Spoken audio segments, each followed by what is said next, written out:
overall as a player, I feel like I put in the work. I feel like everything I do, I try to do it to my best, and that's all I ask for. So I feel like everybody feels like, they should be on the team, and if you ask anybody on the team, would they feel like they belong, in their own eyes. So Shedeur Sanders was buried rather than merely benched. At least that's what Skip Biss and an increasing number of NFL fans are beginning to think.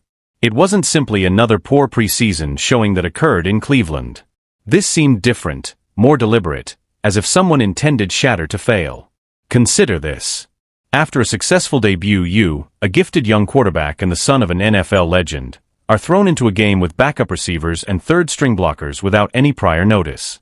Then, without warning, you are removed and replaced when the game is on the line. It wasn't a terrible evening. It was a setup. That is the storyline that is dominating forums and sports talk broadcasts across the nation. Additionally, Skip Biss accused the Browns of undermining their own youngster. How did we get from Shedeur being football's future? So, it's like he got sabotaged today. That's how it struck me that they threw him in because they didn't want him to make any more splash and put any more heat on Stefanski. And he's coming off an oblique pull, and I don't know if it affected him today, but it's a desperate, dangerous situation in which he's got no shot, man. He's throwing to Sal freaking Cannella? What? To potentially being used as a scapegoat in Cleveland's quarterback scandal. Let's dissect it. It began much like any other preseason game. Shedeur Sanders was finally getting a chance to demonstrate what he could do with more playing time when the Cleveland Browns faced the Los Angeles Rams. Let's face it, the excitement surrounding Shedeur has been growing for years, and fans have been expecting to see the young quarterback receive significant reps. He wasn't your average rookie. He was one of the most talked about rookie quarterbacks heading into training camp, a collegiate standout with NFL confidence, and the son of Deion Sanders. However, Shedeur was given a borderline criminal to work with. No chemistry, no dependable receivers, no pass protection, no starting linemen. Shedeur was fired 5 times in a short period of time. The pocket disintegrated instantly on nearly every play, not because he was unable to judge the field or because he held the ball too long. The routes were too unpredictable for the line to maintain. The recipients were covered. I feel like I do, but I'm my own player. I think about myself in a high regard, of course. So it's not my decision. I mean, it wasn't my decision, of course that's a quarterback's dream, and that's what every quarterback, thrives for, is those moments. So it wasn't me, but I was happy that Huntley got in and he handled the business. So if anybody else would do it, it'll be him. The Rams were in his face before Dad had a chance to finish his readings. It was similar to witnessing a man thrown into a burning structure and held accountable for failing to flee. Nevertheless, he maintained his composure. There were no outbursts, finger-pointing, or obvious signs of annoyance that many rookie quarterbacks could exhibit in such a stressful situation. Shedeur always returned to the huddle in the same composed manner after getting off the turf and cleaning the turf pellets off his jersey. Beneath that calm, though, there was an uneasy feeling. It wasn't just a poor game. The team seems to have orchestrated a situation that would make him look awful. At that point, suspicions were raised. Every rookie experiences growing pains, but not all rookies are treated as like they are being purposefully ignored. Fans and the media took note, and Skip Biss went crazy over it. No, of course it's gonna always be, a little tender, but it's a non-factor for me. I think I had a decent performance. Yeah. I think, it's a lot of areas I can improve in, in different things, but I'm going out there to compete the best I can. I gotta watch the film, honestly. I can't say what it was. It's definitely different places where I could got my eyes in better spots and got to the progressions quicker, and regardless of anything, so all those sacks, they definitely on me. However, we'll address that shortly. Just think about this for the time being. Shedeur was given third-string weaponry and garbage time play calls, while other rookie quarterbacks in the NFL were surrounded by tools to succeed first-team reps and offensive concepts catered to their abilities. And he was told to sit down when it came time to lead the last drive, the kind of moment every quarterback dreams about. Just benched, no reason, no injury. We didn't discover Shedeur Sanders wasn't prepared during this game. We discovered during the game that Cleveland might not want him to be. The true drama began at that point.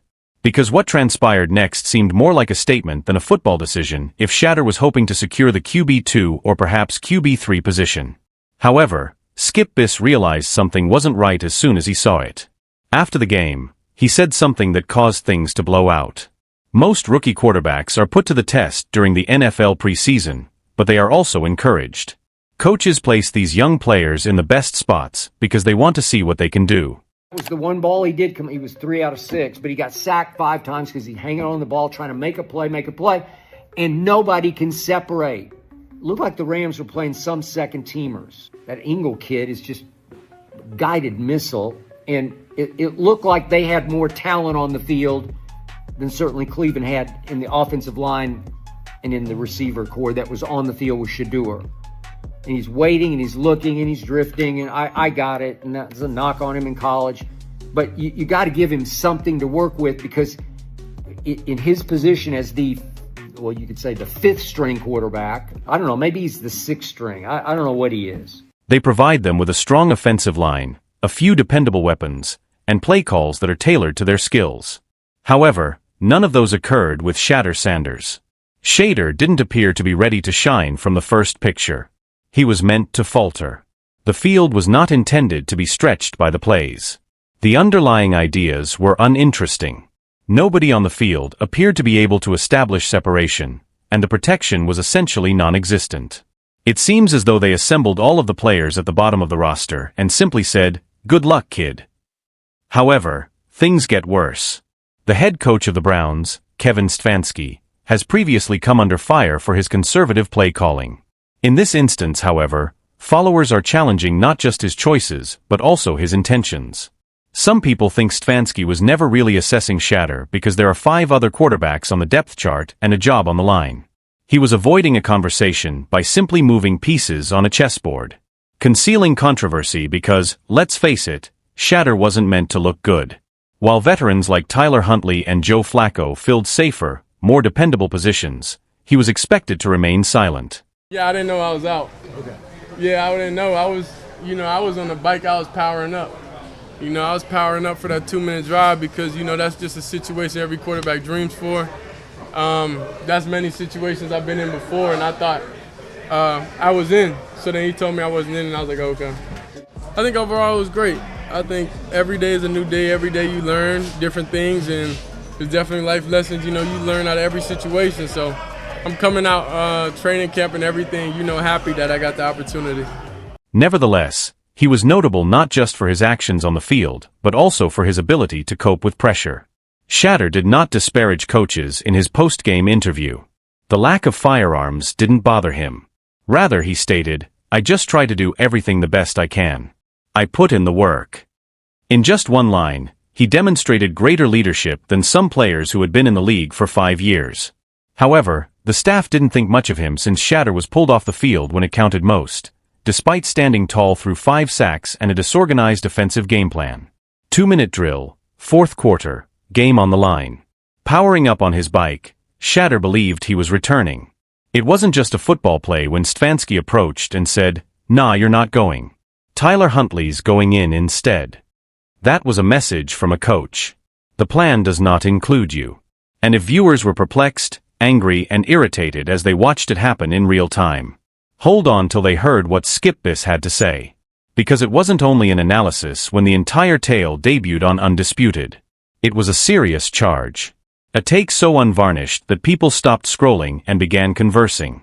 Although Skip Biss has never been subtle, the fire he unleashed on live television this time was catastrophic. Skip wasn't merely critical of the Browns. In plain sight, he accused them of undermining Shedeur Sanders. He also didn't skirt the subject. It wasn't simply poor coaching, bad timing, or difficult breaks that occurred against the Rams, according to Skip. It was deliberate. He seems to have been thrown into a setup. It was rigged. Shedeur was undermined. That isn't conjecture. That is shocking. You can sure it went viral since it came from one of the most divisive people in sports media. Skip dissects it piece by piece. There were no starts in Shedeur's vicinity. He was obviously not 100% because he had just had an indirect problem. Despite this, he was sent out against Rams defenders who appeared to be ready to feast. He described it as reckless, harmful, and careless. Perhaps most damaging of all, Skip thought the Browns were doing it to shield Kevin Stefanski, their head coach. Give that some thought. They allegedly gave chatter to the Wolves instead of setting him up for success, so he wouldn't outperform Stefanski or the seasoned quarterbacks the staff already preferred. Shedeur was a distraction, disposable, and only excellent enough to make headlines during the preseason but not valuable enough to pose a serious threat for the starting position. And Skip saw it all with horrible clarity. They didn't want Shedeur to continue pressuring Stefanski. They threw him out there as a result. No line, no weapons, no opportunity. When you're set up that way, you can't succeed. It conveyed a message. This is not where you belong. He even questioned the quarterback hierarchy of the Browns. Who is he? Fifth string, sixth. They have no idea. If all you're going to do is bury him, why even retain him? Skip's tirade went beyond football. He began interrogating every member of the administration, including the coach, general manager, and front desk staff. He insisted that Shedeur be given a chance somewhere other than Cleveland by the Browns. Because what transpired in Cleats was not just unfair, but also character assassination, according to Skip and an increasing number of fans. And his last statements were just terrifying. Getting him out of Cleveland is the only way to rescue his career. Forget about it. The video had received thousands of comments by the time it was posted online. Fans are angry, perplexed, and devastated for a young quarterback who merely wanted a shot. However, Shedeur's classy response in the face of all the chaos made this narrative much more compelling, and his post-game press conference provided all the information you needed to understand the distinction between talent and character. One voice remained silent while supporters lit up Reddit and Twitter with indignation, and Skip BAYLESS unleashed fire on national television. Sanders, Shedeur. Calm, no finger-pointing, no justifications. And he refused to fall for the ruse when the media finally had an opportunity to question him about the game. Instead, he gave a somber, introspective, and incredibly modest account of the evening. One that revealed more about his maturity than his numbers ever could. He remarked, "I feel like I put in the work. I try my hardest at everything. All I want for is that. And I believe my performance was respectable. Give that some thought. Good performance." This man remained by his play without complaining despite being fired 5 times, left behind a paper-thin O-line, and plunged into turmoil. He admitted when he needed to do better. He accepted complete responsibility, even claiming that until he watched the tape, he was unable to identify anything. It's not a diversion. That's accountability, discipline, and attention. And when most quarterbacks are questioned about being substituted for Tyler Huntley in the most crucial part of the game, they may lose it, point the finger at the coach, express some annoyance, or say something that would make headlines. But I was getting ready for the 2-minute journey, Shedeur added. Every quarterback aspires to it. I obviously wanted in, but it's not my choice. I'm also pleased for Huntley. He took care of business. Respect for the moment, the process, and even the guy who took the field when he didn't get the chance himself. No irony, no resentment. Here, let's be truthful. This is not how 99% of rookies would have handled it. This wasn't your typical post-game statement. It was an act of leadership that most veterans of the Fifth World War couldn't even pretend to. He was very honest when he said that he felt tender within, alluding to the emotional pain of being dragged. Genuine human emotion, not fake stuff from the media. Even though some Browns decision-makers may view Shedeur as expendable, some players and supporters believe that Cleveland cannot afford to lose him. Someone designed for occasions beyond the preseason. Someone who is calm under pressure and ready for it. Even if he didn't win the game, Shedeur's handling of it revealed more about his future than any stat line could. But despite all of his poise, passion, and dignity, there was still one big concern.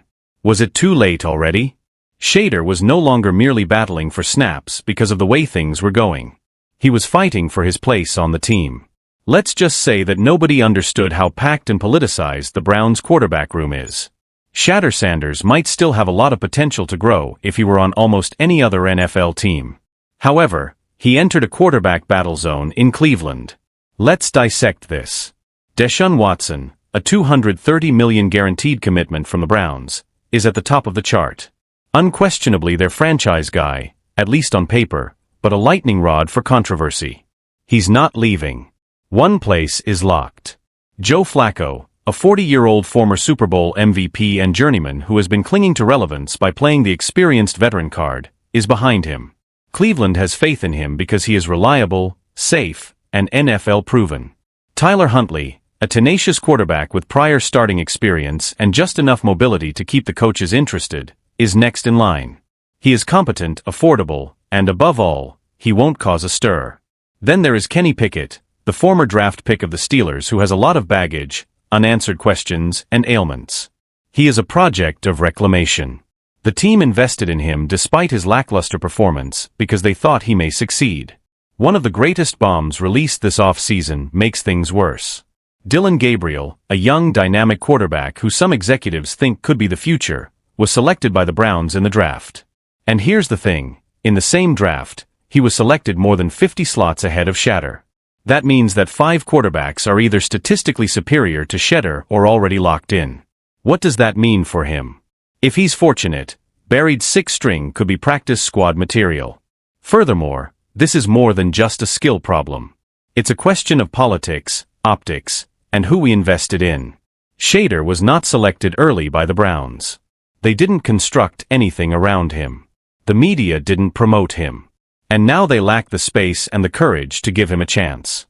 Skip Bayless even brought it up. Are you saying that they will actually carry 6 quarterbacks? Shedeur's depth chart number is unknown to them. That isn't progress. That's purgatory for a career. Furthermore, being buried on the depth chart may obliterate your career rather than merely postpone it with a team like Cleveland, where quarterback dreams come to an end. The locker room recognizes Shedeur's potential, which is aggravating. After that painful 2-minute snub, guys like David Njoku were supporting him on the sidelines, getting him excited, and raising his head. Players are aware of who has it. And Shedeur has it. The talent, the swagger, the leadership. In a depth chart bottleneck, however, where your coach is fighting for his job and doesn't have time to gamble everything on a rookie with few snaps and a well-known last name, none of it matters. What does that mean for Shedeur? Precisely where other young quarterbacks are left behind. Too amazing to pass up. Cleveland cannot defend it since it is not valuable enough. Unless anything quickly changes. It's not merely the battle of his life. He runs the risk of being overlooked. However, during one crucial moment on the sidelines, that risk became excruciatingly real. And everything changed when it did. In football, there are moments that transcend the scoreboard and the final result. They are private.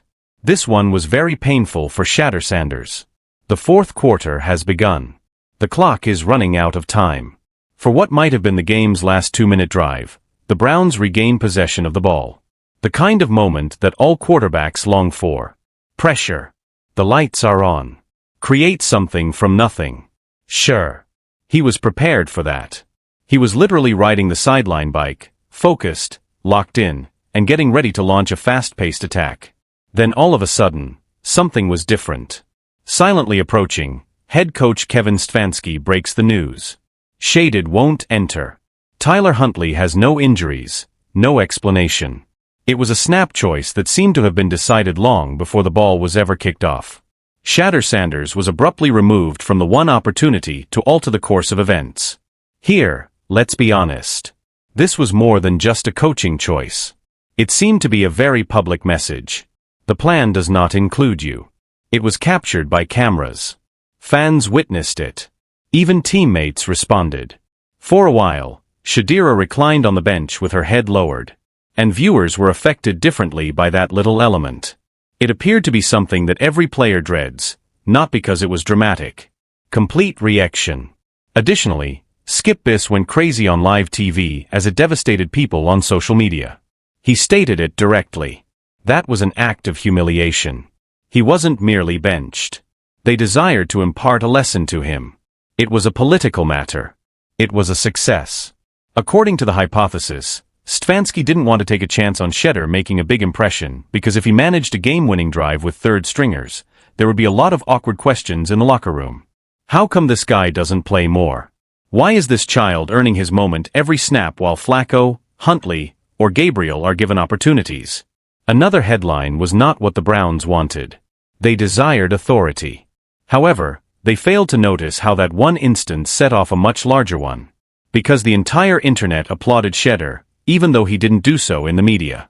For many admirers, that was the pivotal moment when Cleveland ceased to seem like a difficult chance and began to feel like a place that was attempting to break him before he had even begun. If you believed that was the lowest things could go, you should wait to see what the Browns fan base and front office had to say. The snub wasn't the end of the disrespect. If you believe that Shedeur Sanders' greatest challenge was winning over the Browns coaching staff, you haven't seen the media storm building since the narrative machine erupted quickly as soon as he left the field following his benching for a pointless last drive. The local media is brutal. Reactions from fans were mixed and in all the wrong ways. Cleveland radio stations were inundated with critical comments after one tape of his performance. He is being called in over his head by hosts. His body language was ridiculed by commenters. Some even questioned whether he ought to have been drafted in the first place. Yes, Shedeur was being treated like a complete bust after playing less than a full game behind a reserve offensive line. The problem is that these opinions weren't merely unjust. They were obviously prejudiced. Because the media discusses inadequate protection or the need for time to improve when other rookie quarterbacks struggle behind a subpar line. They portray Shedeur as entitled, arrogant, exaggerated, and completely unfair when he faces difficulties. Fans took note. Social media was inundated with hundreds of comments that denounced the slander and referred to it as a smear campaign. Because it's impossible to be prepared when you're being set up to fail, not everyone agreed with the media narrative that Shedeur wasn't prepared. Then it became more illuminating. People started to wonder why Cleveland had signed Shedeur in the first place. Was it a PR stunt or a real football decision? Because there have been reports that team owner Jimmy Haslam pushed for Shedeur's hiring because he wanted a PR splash rather than because the coaching staff had faith in him. Deion Sanders' son is a familiar name. The shirts, the clout, the views, not a franchise cornerstone, simply a glamorous narrative to divert attention from more pressing issues. On Undisputed, Skip Biss reiterated this identical theory. Because they had faith in Shedeur, they chose not to take him. They didn't really want to give him a chance, but they took him since they knew people would be interested. To exacerbate the situation, the Browns selected rookie quarterback Dillon Gabriel with a higher overall pick 50 spots earlier. That was a very clear signal. We don't invest in you. He is. Shedeur is now caught between a coaching staff that views him as someone else's project and a front office that views him as a marketing tool.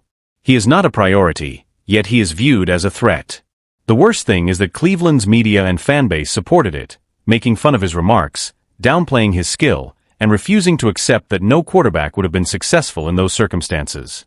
As a result, the fanbase, not just Brown supporters, but football fans worldwide who can detect politics from a distance, is now boiling over with rage. Because control was more important than performance in this situation. And there's still a question if Cleveland has no intention of developing him. Now what? Because what happens over the next several days could determine whether Shedeur Sanders is ultimately free to shine elsewhere or remains in Cleveland's shadow. Let's now discuss what everyone truly wants to know. What will happen to Shedeur Sanders next? Because, let's face it, there are only two possible outcomes given everything that has transpired, including the benching in the fourth quarter, the antagonistic media, and the packed quarterback room. The Browns either retain him and hide him so far down the depth chart that he is never seen by fans again. Someone else offers him the opportunity, but Cleveland declines. They either cut him or put him on the practice squad. It's possible that the second alternative is the only way this story can be turned around. Let's dissect it. Before the regular season, NFL teams must reduce their rosters to 53 players. Cleveland currently has too many quarterbacks and not nearly enough space to accommodate them all. It is very uncommon to carry 4 quarterbacks. It's impossible to carry 6. On paper, Shedeur is the odd man out, and once the Browns select Watson, Flacco, and most likely Dillon, Gabriel Sanders will be squeezed. This is when things start to get interesting. Cleveland may try to add him to the practice squad if they cut him and he passes waivers. However, if another team adds him to their main 53-man roster, they are permitted per league rules to sign him off the practice squad. Teams are also silently observing. Teams without a quarterback in the draft, teams with injuries, and teams lacking depth who are searching for raw leadership and potential like Shedeur's. One team is all that is required. Everyone was reminded by Skip Biss. One courageous general manager, one offensive coordinator who understands what Cleveland missed and thinks Shedeur can succeed. The saving grace is that Because things change if Shedeur is paired with the appropriate plan and coaches that genuinely care for him. His poise, his agility, and the chip on his shoulder turn into a weapon, not publicity or hype, but genuine game-ready talent. Until the underdog finally bites back, everyone adores them. Don't mistake Shedeur's patience, grace, and humility with weakness. Cleveland's garbage will be picked up by another team if they give up on him. And when that occurs, there's a very good chance Shedeur fulfills the supporters' expectations. Light it up somewhere else, and make everyone who doubted him, including the Browns, watch from the outside. What transpires this Tuesday, next week, or in the middle of the season might permanently alter Shedeur Sanders' narrative. Regardless of Cleveland's opinion of him, the league is keeping an eye on him, and they might be the ones to ultimately give him a true shot, something Cleveland wouldn't. Shedeur Sanders' benching in Cleveland was more than simply a warning shot. A chilly, planned message, a system reminder. Remain where you are. But here's the problem. They chose the incorrect quarterback. Shedeur has never been the type of player to back down in such a situation. Throughout his life, he has been undervalued. Said that his last name was the sole reason he was receiving attention. Labeled as being overly Hollywood, overconfident, and overhyped. However, he simply returned to work whenever someone attempted to dismiss him. Hungria kita shapa. Thus no, Shedeur's narrative does not stop here. It's the start of something that no one in Cleveland anticipated. In actuality, genuine skill cannot be concealed indefinitely. On the depth chart, you can bury it. You can give the game ball to someone who is safer, more seasoned, and simpler to manage, but eventually skill, leadership, and that unstoppable it factor make them prevail. Cleveland Shedeur is free. Skip Biss stated as much. Since there are numerous teams that are having difficulties, he may be correct. There are multiple locker rooms that require a leader. Additionally, a quarterback who can move, think, and maintain composure under pressure is a fantasy of many offensive coordinators. It only requires one. A single waiver pickup. One scout who discovers the truth about that movie. One GM is sick of being cautious. And if that occurs, we might reflect on Brown's drama and see that it wasn't his demise. This was the pivotal moment of his life. Thus, this is how we will conclude. Even though everything around him was meant to bring him down, Shedeur Sanders maintained his composure. And in this league, that's sometimes the difference between a man who gets cut and a guy who leaves a lasting legacy. Cleveland may not have faith in him, but since they undermine the player, someone else will. They attempted to steer the story, but they were unable to overcome the man hat. Do you believe Shedeur was destined to fail? Is his career in Cleveland still salvageable?